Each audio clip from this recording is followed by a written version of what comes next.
from Ukraine by Borderlands Foundation. I'm back with Yuriy, a regular guest with us with the Territorial Defense from Bielorussia, and also a reserve army officer with Ukrainian Armed Forces. And Yuriy, you want to tell us a story today to give everyone insights into what's going on the front line. So I invited you here, Yuriy, with a very special guest, and I would like to let you share this story. So want to hear the today's situation on frontline? Well, the story you would like to share, Yuriy, with your guest. If you'd like to start out with what's going on the high level, I'm happy to start out there. I really just wanted to give you the floor on this for people who've been following. But where would you like to start? I think it's better to start from the 22nd of April. Okay. Because I think that today it's more important personally for me. Yes. And I would like to tell you about my my co-worker and a veteran of war from 2015. He served in 72 brigade, mechanized brigade, and he worked with me for about 2 years as a financial analyst after he finished his service in army at Donbass, and he always dreamt about being a tank commander, and it's happened to be that last 24th of February, when Russian war reactivated with Russian invasion to Ukraine, he at the same day he called me and said that he go to army again, to frontline, and for the first months he spent defending Kiev, and he came back to his native brigade, 72nd brigade, and I was well informed about how he was doing, how he was fighting, and fortunately he even captured a Russian tank, T-72, yes, the same as the number of his brigade, and he was fighting just on the northern direction of frontline, because I am at the western part, at west northern, and he was fighting from direction of left part of left shore of Dnieper River, and it was the direction of which coming from Chernihiv direction, yes, that came down to Kiev, northern borderline, and they captured Russian tank, and he was repairing and spent a lot of time there. And after Russians came back to under Belarus, after Belarus border, and regrouped to Kharkiv direction, he changed his place and he went together with his brigade to Kharkiv direction, and I remember this day when I called him and I could not find find his answers. I didn't take too much attention to this moment because it was a few days before Easter, and I had some questions about his what he was doing, because he ordered some masking nets, and I didn't receive the answer from him. He didn't receive my call, but I was very busy. You know, it's a few days before Easter when you prepare for all this stuff. But last week I've heard a call from his wife, and she told me that he was killed not far away from Kharkiv direction, and they were counter-attacking Russians, and they were fighting. Their tank was fired, and they were running out of tank, and unfortunately he was killed. And but I know that he was worried very much about his team, about his command, because his mechanics and how it's called in English, who is directing, yes, who is recharging and directing. The gunner, or the gunner, yes, and the gunner, they were alive, and they had only light wounded. They were wounded lightly, and but two came to hospital, but just one returned to the brigade just last week, when we had funerals in Kiev, and the second will need some few weeks to come back to fighting. So I want to say about Andriy, his name Andriy Grigoriev, and now we have his daughter with us. I just would like to thank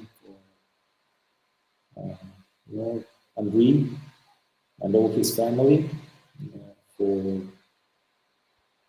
letting him fight and letting him be so courageous, because just from the first day of when I met him, you know, he was like very rigid guy, and he was very like edge corner when you are talking, when you are opening talks about the future of the country, about how he feels, how he feels. He was answering very like skeptically and with the irony. And when we argued with each other, he was very radical. Mm-hmm. Also, I remember him because he didn't tolerate any injustice.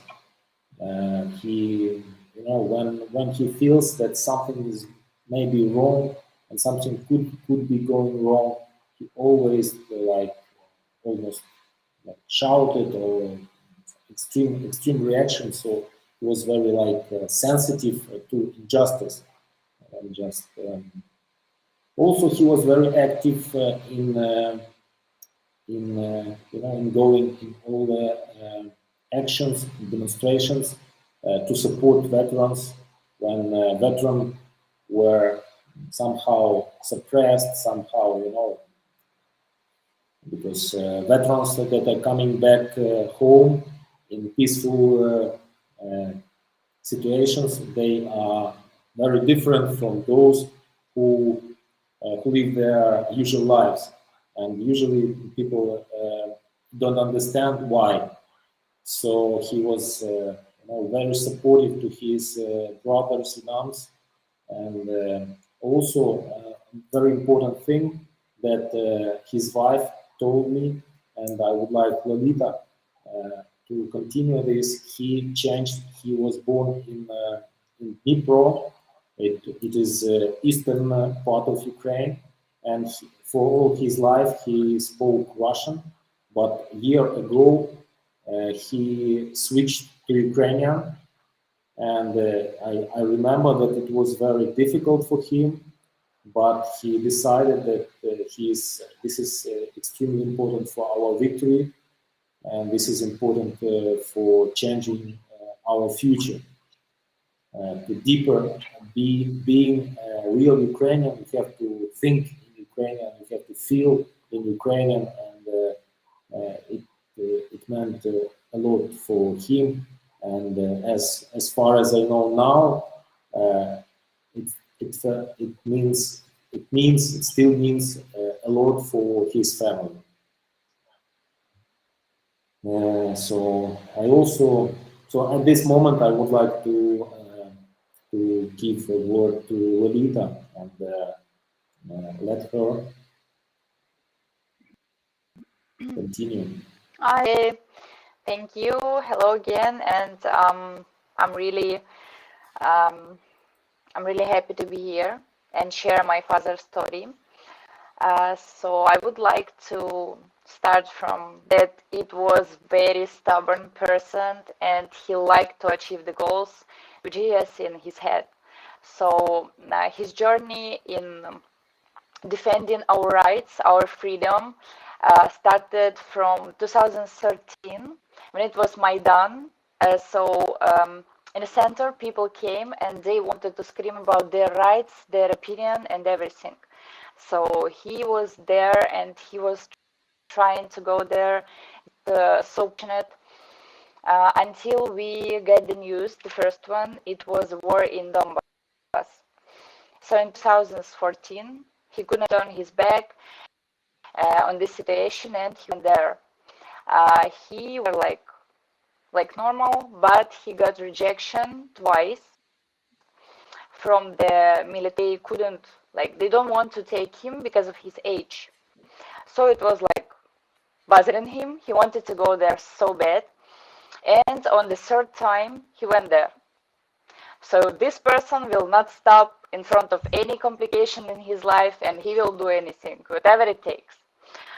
So after this, he was there, and he has a really not the best position at beginning. So it was mechanic. He was doing this for a while, and he started moving in the direction he actually wanted to go. Next year, he was in a little bit higher position, and then he decided to go to a National Guard of Ukraine, and it wasn't easy for him also. It was a huge exam, physical and test exam. Tried his best to do it from the first time. Very first time didn't go so well. So he went there the second time, and he won it. He did it, and he actually went there. So he was so proud, and we were supporting him in everything what happened, just to see this fire in his eye. I'm sorry.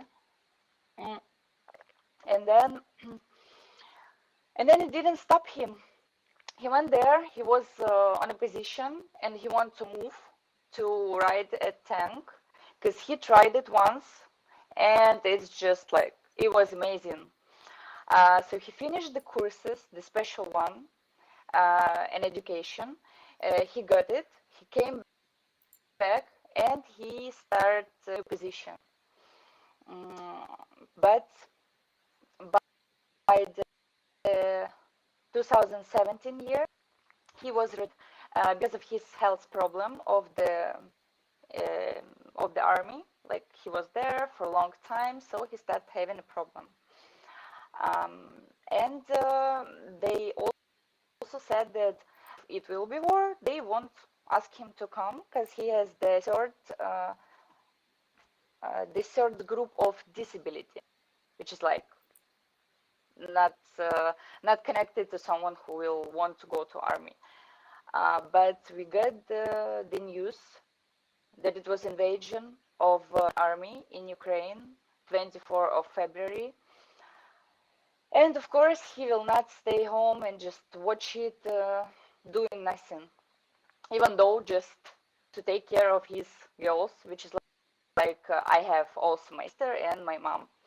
So he went there. He's been in a few places in Ukraine. And also this is how he ended up in Kharkiv to save the lives of civilians who are under the pressure of Russians. Just yesterday, I received the phone call from the army, and they said they will support him after his death for just being such a hero and all the time standing with Ukraine, for Ukraine, and defending our rights and our freedom. So just I wanted to say that this person was here at the beginning just to take all the rejection he got, just to go whenever he end up in this story. And we're all proud, my family, all proud of him. We would forget him, and I just wanted to tell this story so many people can know that there is nothing impossible in this life, and you need to stand for yourself, for your rights, for everything you want to defend in this life. And know that we have one more here in Ukraine. Thank you. Lolita, thank you so much for sharing. And I know that every loss in war is very personal and very hard for families. So I know it's hard to even talk about this, and I think it helps everyone who cares about this fight understand the personal cost. So thank you for sharing.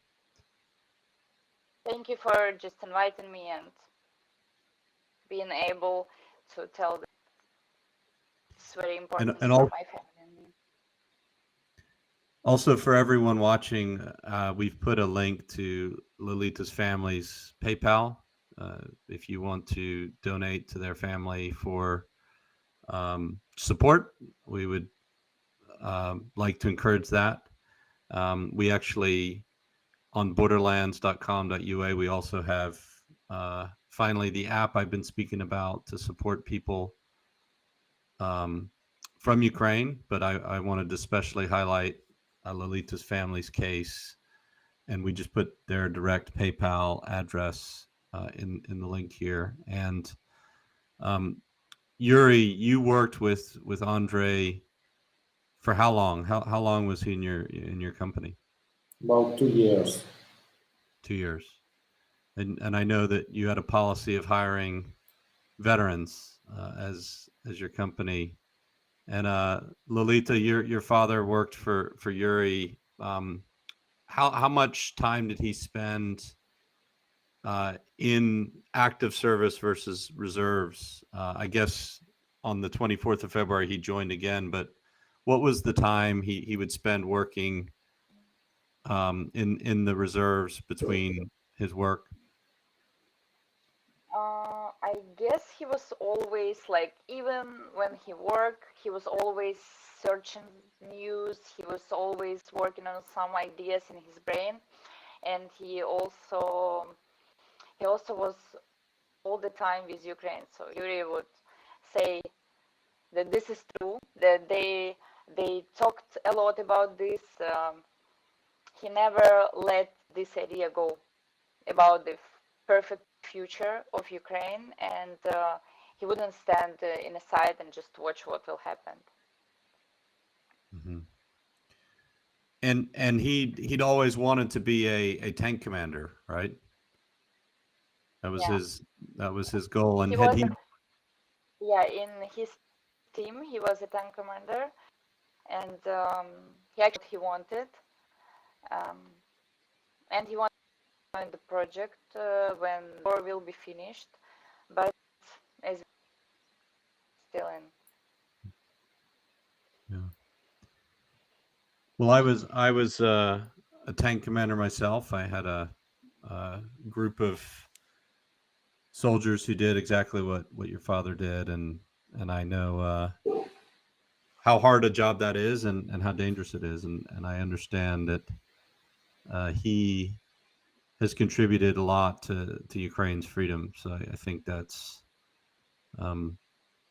your family has a huge hole that you can never fill, but I think a lot to be proud of his memory, and I hope that we can help you keep that alive, because that's really important. The reason when someone passes in war, I think what gives all their comrades comfort is to know that memory will be kept alive, and I think that's really important for all the people fighting, is to know that if anything happens to them, that they won't be forgotten. So it's really important to support you in that. Exactly. Thank you so much. Yes, Yuriy, it's not easy to work with veterans, as we know, Sam. Yes. yeah. And I had more than 20 veterans working in different years, at different times. Someone returned to frontline. They could not keep being at home. They could not transform back to usual life. They gave their hearts and their souls to war, and for someone it is possible to come back to peaceful life, to everyday life, but for part of them it is impossible. They always belong to the feel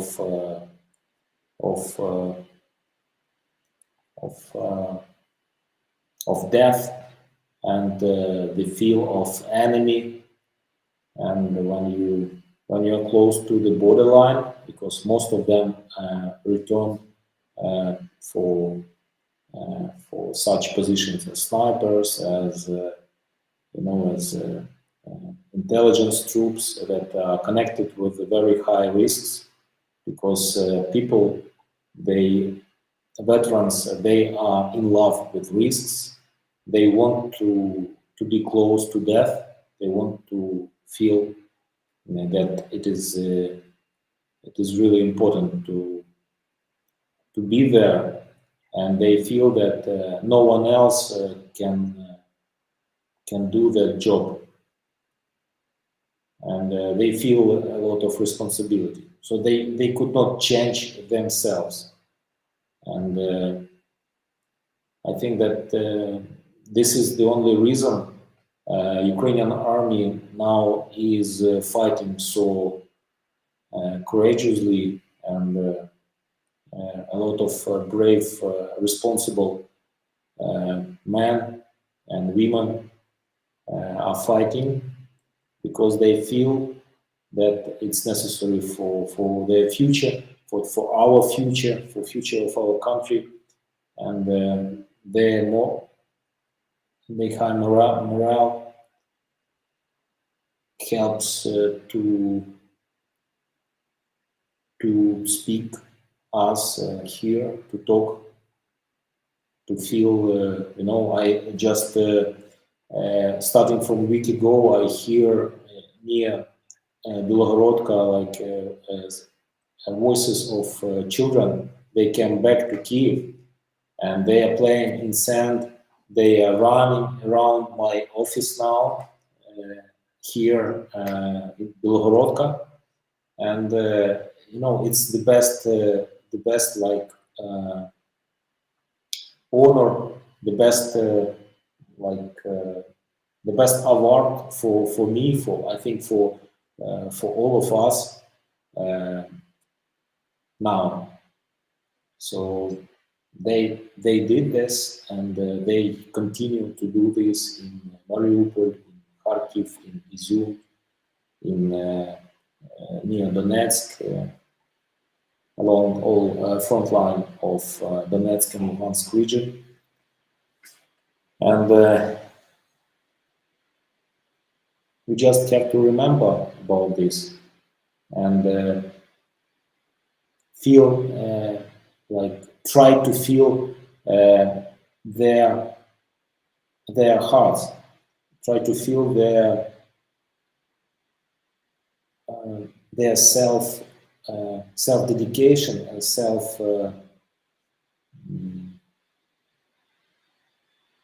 so they estimate the freedom higher than their lives. So not a lot of people could sacrifice themselves as much as Andriy, as much as other guys who are ready to fight to death for us. Well, Yuri, Andriy was involved in the opening stages of the large battle we're observing near Kharkiv, which I think we would all agree is critical for the future and safety of the country. And you know, he definitely has made a huge difference in what he did, you know, for his colleagues and those in that area, and we can see that success continuing. And you know, listening to you talk, Yuri, I was very struck by, you know, my own recollections of Iraq and the family members I met, you know, of those that we knew, and I know that for some people, when my little brother passed away, he didn't die in military scenario. For some people, it's very important to talk about it. For others, they don't want to talk about it. And, you know, everyone reacts differently. But Lolita, I really appreciate your sharing, because it gives voice to your father and his memory. And I hope it's helpful for you to share. Do you have any other favorite memories of Andriy you'd like to share? Maybe about recently or before the war, that what do you prefer to remember the most about your father? We had a lot of fun with him. He was also so funny person. Like, we had all these kind of jokes between father and daughter. I shared with him all stories and about my work, so he gave amazing advice. He would like not only learn for himself, and he taught me a lot of things, and in, you know, my laptop or something like this. Don't really understand by that time, but he always came, even if it's in the middle of night and I need some help, he would be there, and he would help to everybody. There is a lot of stuff. We recently come back home because of this situation from Poland, and you know, there is everything in the house he could fix, and we could not use even TV. So I'll figure it out, because he teaches me how to do it all, and he always gives us power to go and to do something. Just do not be lazy. So it's my favorite memory, because he made me this strong as I am right now.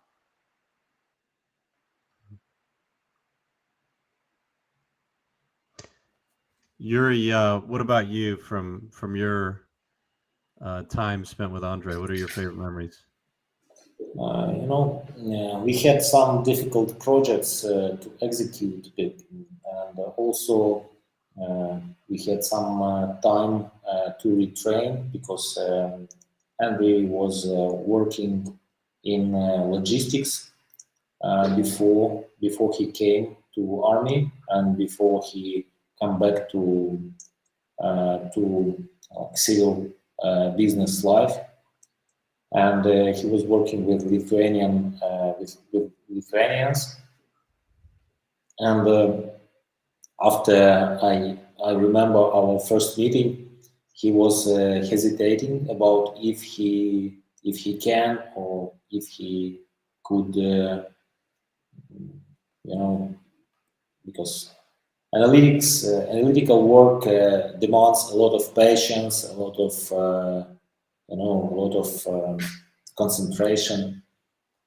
And I remember that he was like hesitating, and we tried. I told him that it's okay to mistake, it's okay to go as you want, as far as you want. And I remember that he tried his best, and did everything in the best way. And there's no need for control, no need for checking, because I remember that he will do all he can, all the best. And even if I asked him if that is done or that is not done, he was like irritating about me asking such questions, because how could I ask these questions to him, because he was so proud of his work. He always tried to make his work very, very, very good, and it's important memory. Also, he was not like very public person. He didn't want like to shine a lot. He was like a quiet person, and very. I would say that he even could look like a shy person from the first look, but he wasn't. He just was like self-proud, and he didn't want to prove to anyone that he is who he is.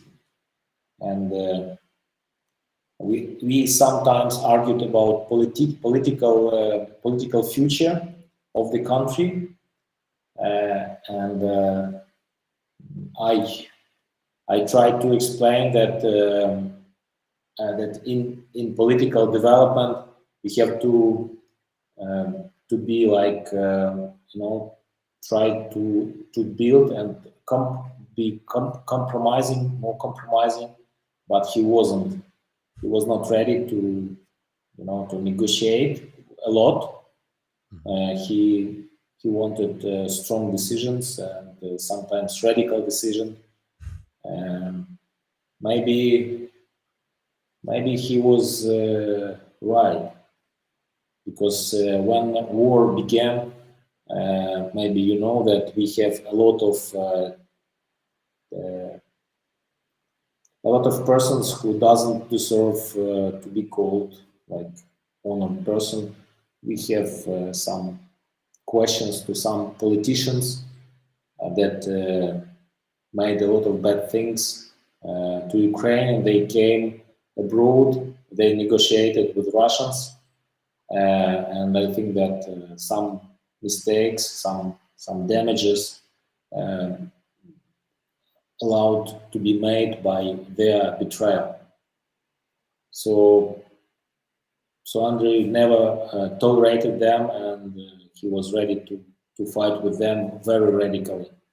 And now I think that when war is going, it's necessary to be radical, and it's necessary not tolerate a lot of things that could be tolerated in a regular peaceful life.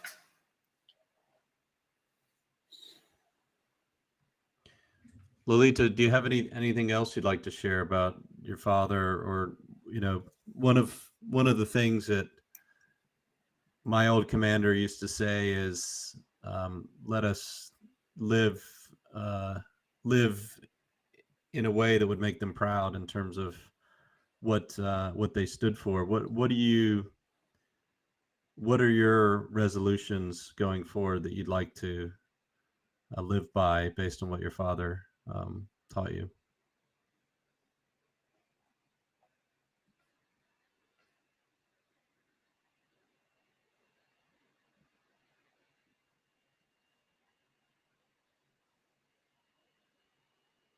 I'm not sure if can you hear me, Yuri? I can hear you. Lolita is frozen. I see that his picture, her picture is frozen. Yeah, I saw that. So I think there's something with the connection. Lolita, do you hear us?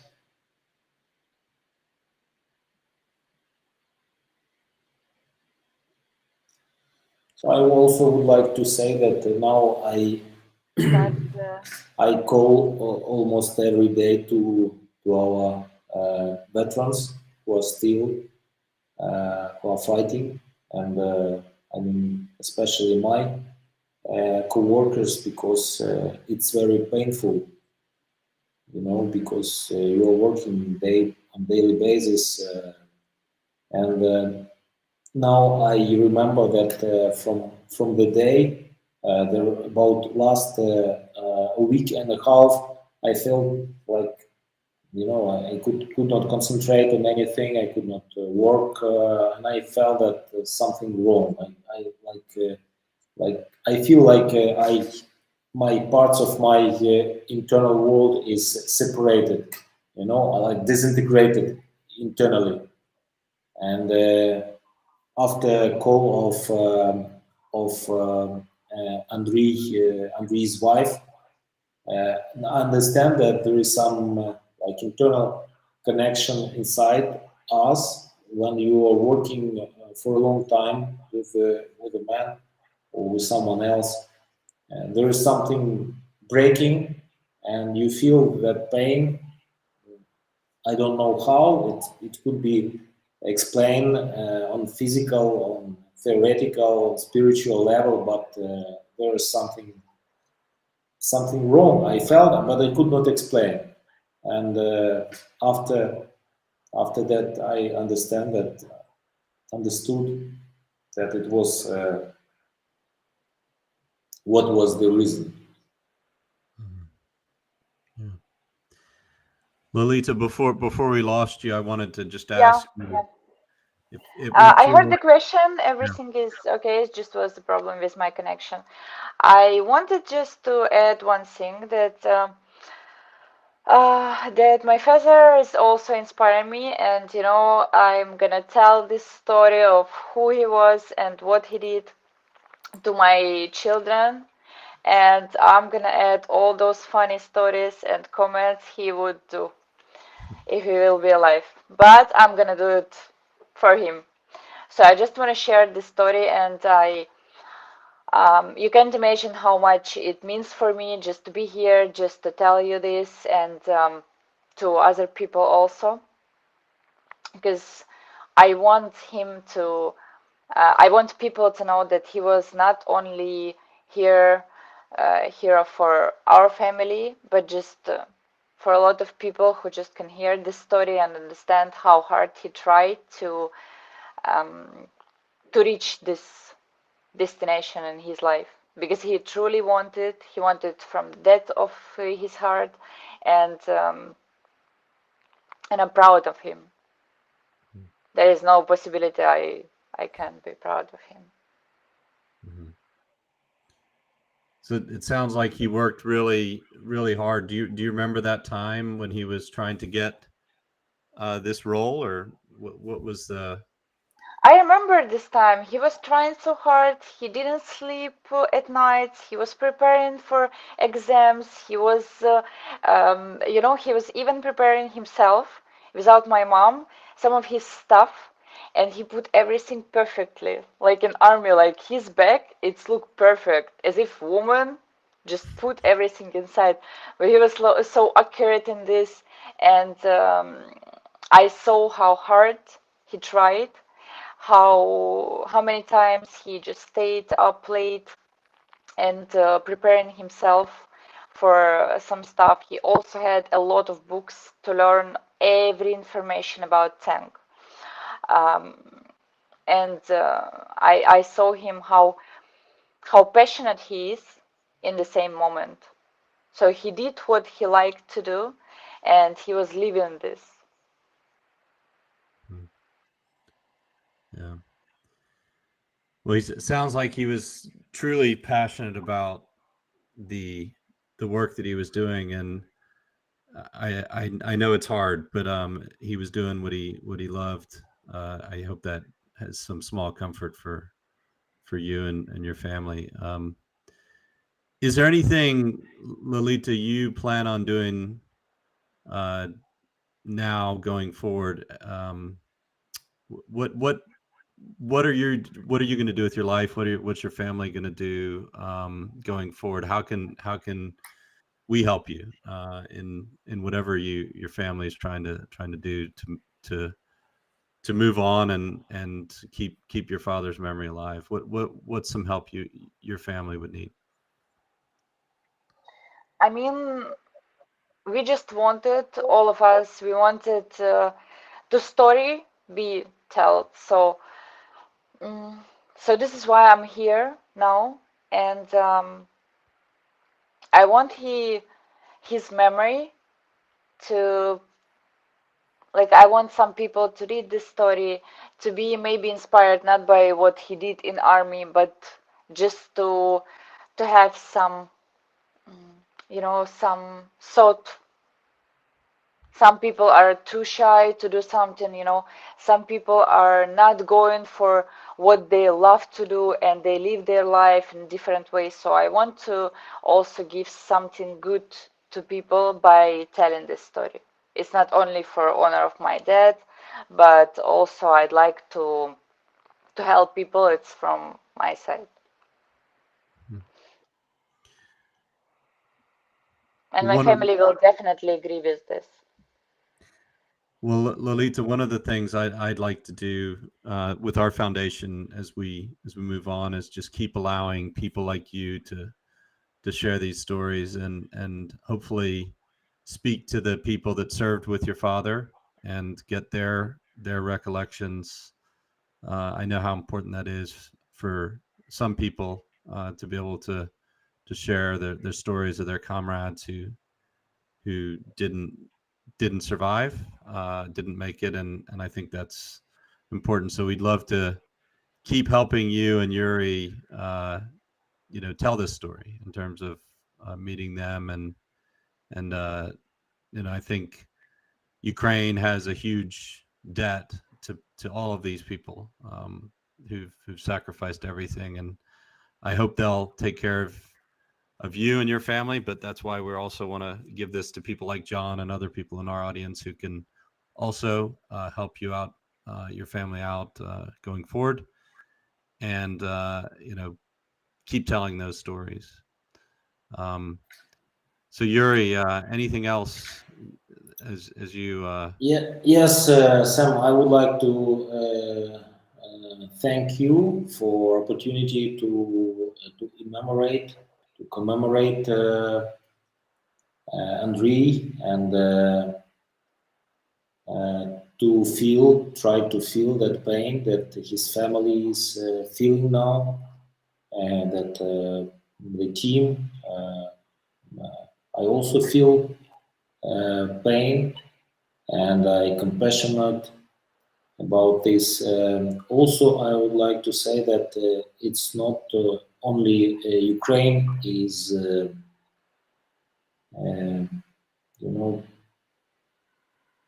it's not about Ukraine only. It's as your foundation is called, Borderlands.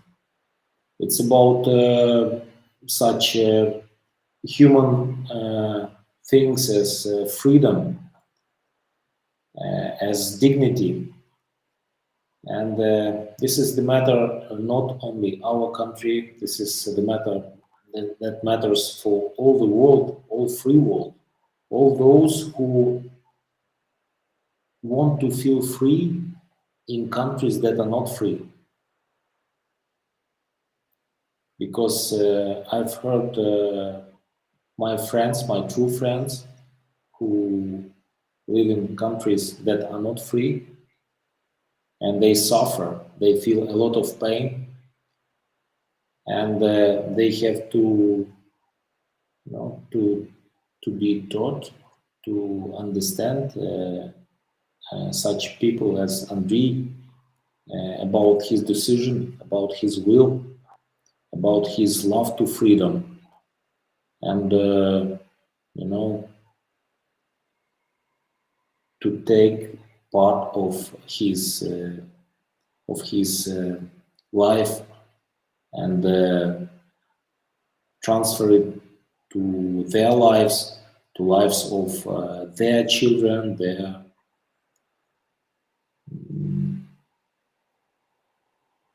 to make this part of their lives. And I'm sure that this what is done by Andriy is a part of better, a brighter future. And this is also a responsibility. We are taking this responsibility for the future together with him, as like our fathers, our grandfathers fought at World War II and previous wars. They also were fighting for freedom of their lands, for freedom of their children, for us, for you, Sam, for those who are watching us, for those who want to support Lolita and Ukraine, and together we are stronger. You know, only last 2 months I truly understood what does it mean, unity. You know, when we are together, together with Bilogorodka, together with Kiev, together with Kharkiv, with Odessa, with Mariupol. Just a few hours ago, I spoke with a student who escaped from Mariupol, and his father is living on occupied territories, and now he has the challenge to study, to get his first job, and it's very challenging. But he knows that I recommend him, and he feels that it is very important to continue his life in free world. He wants to live, he wants to work, he wants to develop himself in a free world. Europe and United States, I think that they had a lot of freedom, and when you have something a lot in a big quantities, you do not appreciate, you do not evaluate this. So let's evaluate this, and yes, and we paid I think the biggest price, so we can share responsibility. And thank to you, Sam, and thanks for your team that let it be possible for such streams. For me, frankly speaking, I didn't post any information about Andriy because it's not easy for me. It's to write down these words, to explain this, to reflect it through my internal world. Also, it's like therapy for me. And I think that you are doing a lot of therapy for all other veterans and for all other who feel that inside them. So forward on victory. I think that what we have to do is to fight and to win. Yes. Well, Yuriy, I'm back in the capital of the United States, which they do remember. I think the people I'm speaking to, there's a lot of people who really care about Ukraine, and I'm hoping to keep that interest and support up through our work, and providing the weapons and the support, the political support, the financial support, the military support to Ukraine, because I'm convinced with the stories that I hear from people like you and all those who worked in your company that I met in those many different times we spent time together. They're committed to Ukraine and freedom. And I remember that old sign in Maidan at the trade union building, "Freedom is our religion." And I really like that sign, because I think that's really what Ukrainians stand for. And you're right. You know it better than any country in the West, what that means. And the whole Western world, starting here in the United States, is very proud of the they're very inspired by what Ukrainians are doing, and I think that it's given us a lot of energy again to value what we value, and we understand in America. We like to say we understand and fight for freedom, but I think Ukraine's given us all an example that's inspiring, and we just hope to continue to support it. So, Lolita, thank you for your reflections, because I know for everyone it's different how you process grief, but I think for you and your family, it's great that you're able to share, because others may not be. They don't deal with it in the same way, and I think you doing that is very helpful for those in your family that count on you for that. So thank you. Lolita, I'll leave you with the last thought here before we finish. I want to thank you, and I think I might I'm talking from my family also, because I'm trying to support them as much as I can, because they're still not holding this very well, and I'm just trying to be the strongest one so I can share this story, because we all wanted this. And without you, without Yuriy, who invited me, who proposed to tell this story, it wouldn't be at all. So I can't thank you enough just to invite me here and be here today. It's such an honor for me.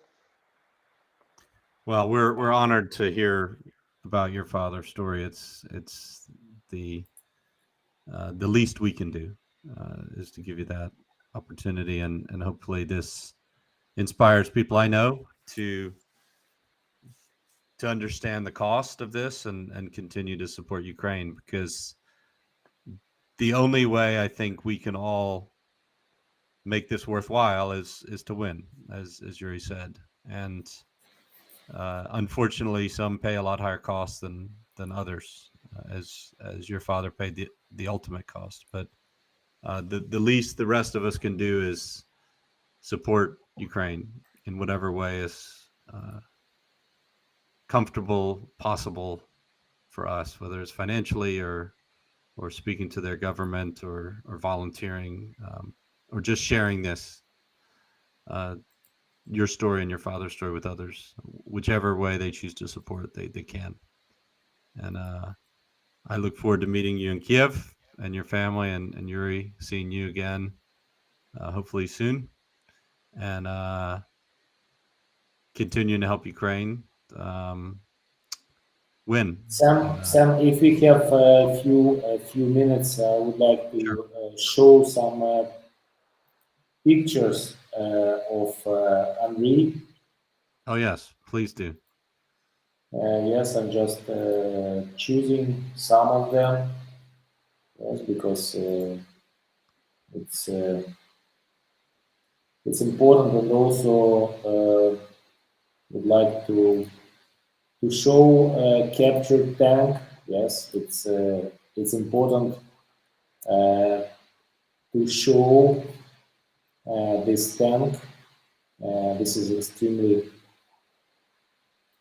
important. Yes, and this is like symbol. Yes, of fight also. So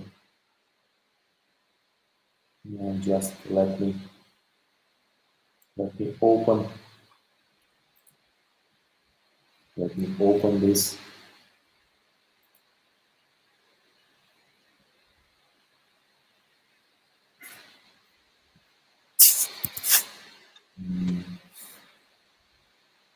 Let me open this picture.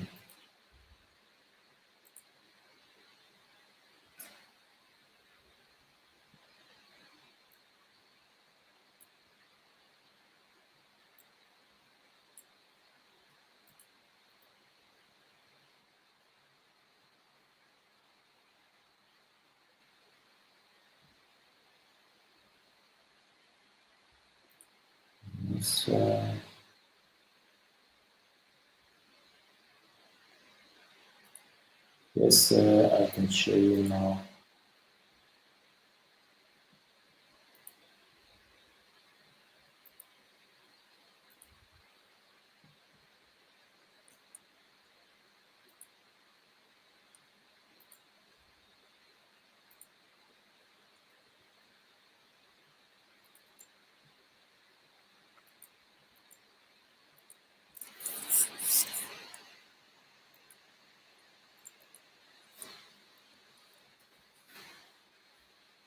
So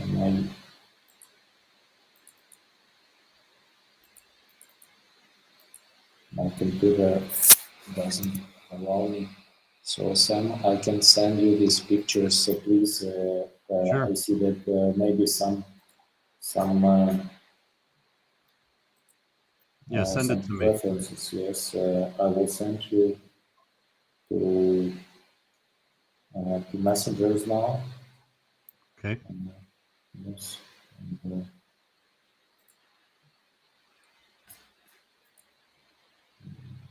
these pictures will make some like finalization about whom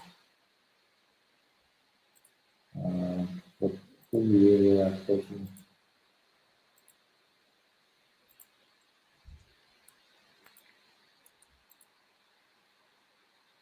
Yes, this is his like medal for necking symbol. I don't know how it's called in English. This is neck medal.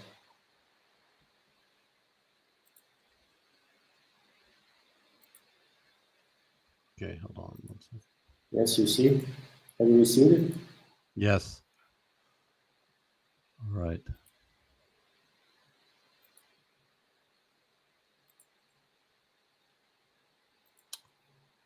So I don't know why I can't either. I don't know why I'm not able to share. Hold on one second. I think Vlad has to.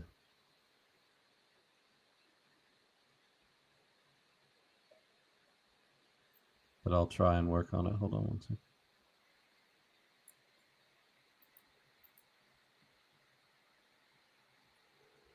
So this is very open face, yes, open look, and he's smiling. Yeah, I'm for some reason I don't have my own ability to share, which is Lolita, maybe you can share screen. I don't think. Hold on, let me From the try. phone, just it's not a full version of the website. I guess because of this, I don't see the where to push to send the photos. No, unfortunately, I don't have it. Mm-hmm. So okay, maybe you can attach these pictures to our stream in Facebook. Yeah, I'm gonna hold on. So our audience can look at Actually, and read. You know what I'm going to do right now is I'll edit my my Facebook stream. I don't know why it wasn't allowing me, but I'm going to add the photos to the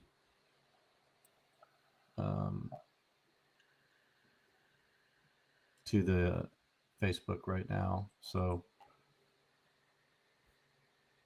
yes, we were discussing Andrei, and I think that it's necessary to show him. yeah. Yes.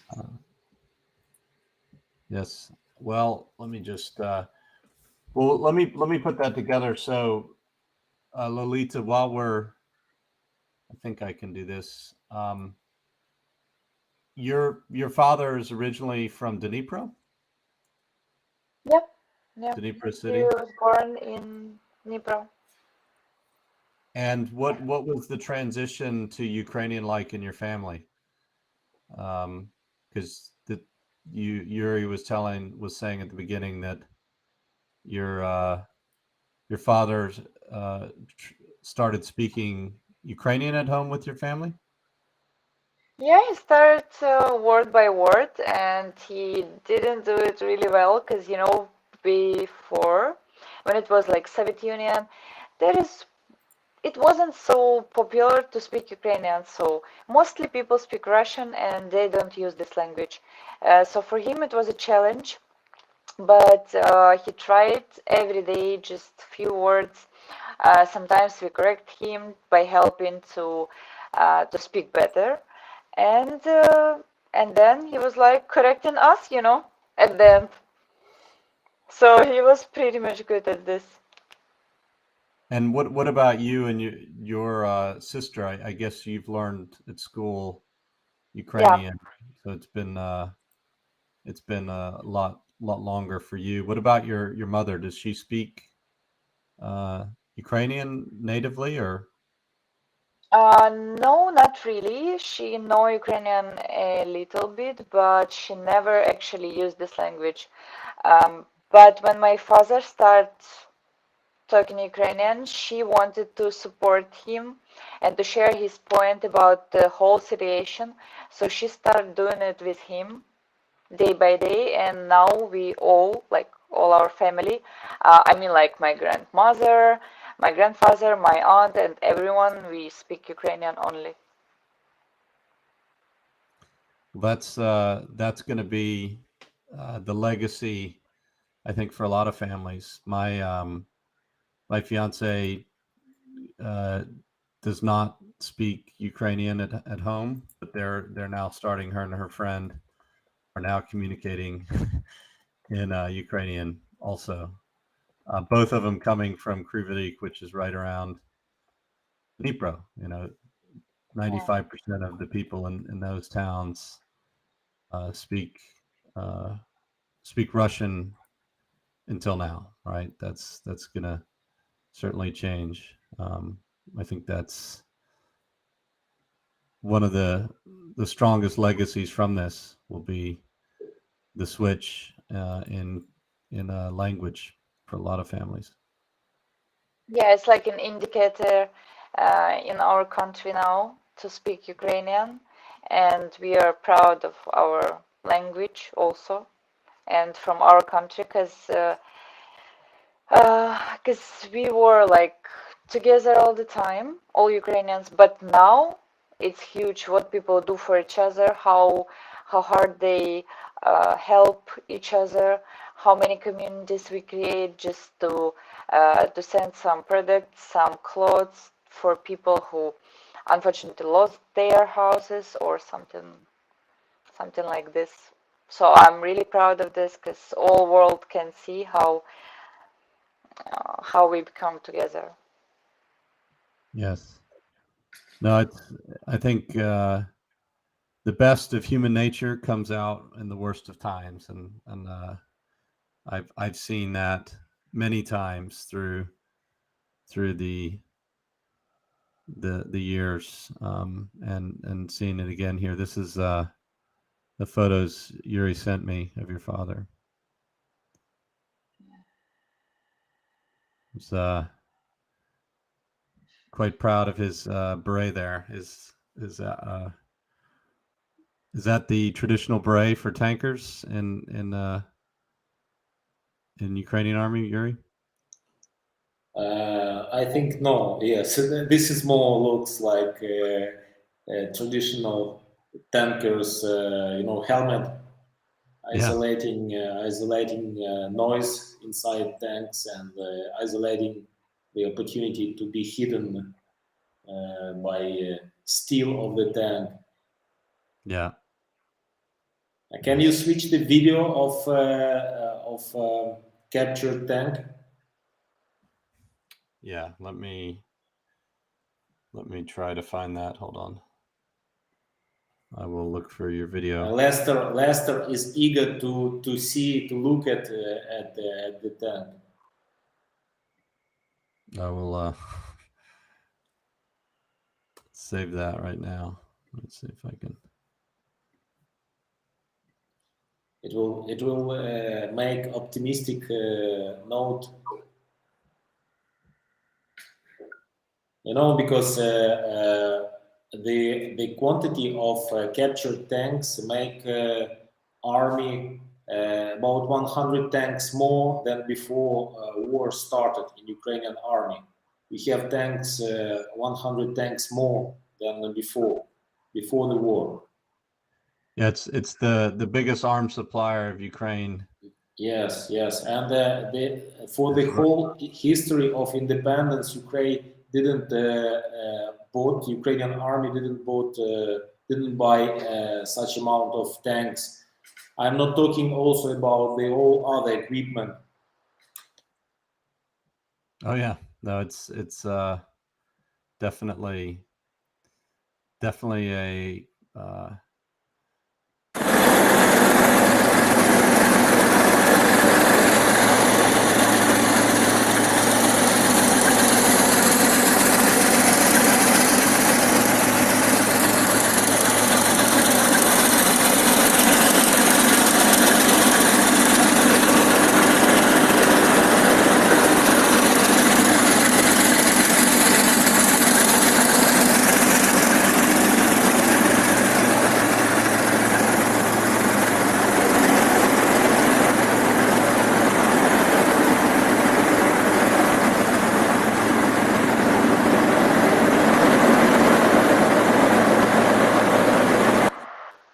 So that was the tank that he captured, Yuri?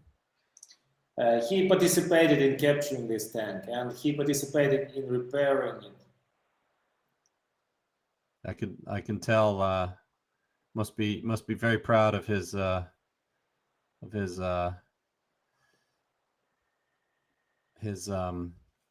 capture there. That definitely was. I'm sure big. I'm not sure that he personally did it, but he participated, I'm sure, and his team is participated. Yeah. He was extremely glad about the tank, and it was by the way it was captured near Kiev. Yeah. So he participated in the defense of Kiev. Yes. You said yes. on the left bank while you were on the right bank, or? Yes, I was on the right bank, and he was. I was on the direction from Chernobyl. Yeah. On that direction, he was in Brovary and Chernihiv direction, from the northern part of Chernihiv and left bank of Dnieper River. And that's actually a very famous fight, and actually I look forward to interviewing and telling the story. The tank brigade, Lolita, that your father participated in and around Chernihiv, they saved the capital. I understand very clearly from all that I read. Well, we'll just have him here with us. So all that I read on the battle for Kiev was how critical the Ukrainian armored forces were on the east. stopping this massive armored force from all the way from Sumy and Chernihiv reaching the capital. So I guess he was participating in that fighting, Yuri, with his tank brigade? Yes, 72 brigade is, I think, they participated in the heaviest clashes, and the parts of 72nd brigade stayed near Belgorodka too, and they were allocated through the whole front line and defense line of Kiev, and they were collecting some other units inside, especially artillery. And when we heard about the 22nd brigade, it sounds very strong. So this is they based near, not very close to Kiev, but they took the hardest hit, and I think that if we could not if we could not save Kiev, the next round of war could be quite different, and the attitude of West and the level of support of the world to Ukraine could be quite lower. It could be quite different scenario than we have now. So I think that this brigade is a very strong brigade, and I'm sure that Andriy made his input in defending of capital and building the future scenario that now is more favorable to Ukraine, and that united all free world around Ukraine, around our fight. Yeah. Well, I've read about the defense of Kiev and the armored battles that his brigade took part in to defend Kiev, and I look forward to continuing to research and tell that story. And Lolita will talk to Andrei's comrades when the time is right, and we'll make sure that everything they did we document, because I think it's really important for countries are built on stories that people believe in and that they're willing to fight for, and that's what your father did, and he's adding to that story now. So that's. Yes, I think that we could know a bit later about his operation, about his counterattacking of Russians, because you know that they were under pressed around Kharkiv. They could not surrender Kharkiv, the same as Kiev, because I'm sure that they want to name Kharkiv like the capital of Russian, pro-Russian part of Ukraine, as they made Donetsk and Luhansk, because Bolsheviks 100 years ago did the same. They announced Kharkiv like alternative capital, and that make it like a false capital to ensure the West and all the world that they have the real capital, but they didn't. And after Kharkiv, they captured Dnipro, and they captured a few Odessa, and then it was much harder to defend Kiev. The same as Snake Hills near Belgorodka, defending more than 1,000 years ago and still defend. The same, they are defending Kharkiv, and the history, repeat circle by circle, repeat itself. Yes. Wow. Well, thank you again, Yuri and Lolita. I know we talk about the war so that people that I know and people in the West can stay updated about what's really going on. And I think this really gives people the personal side of that, which is so important. So I thank you for your sharing your family story and your father's story. And Yuri and I's job is to make sure that his story lives on through the work that we'll do together with the foundation and beyond. So thank you, and I look forward to meeting you and your family. Thank you. Me also. All right. Okay, guys. Goodbye. Forward to victory. Onward to victory. Слава Україні!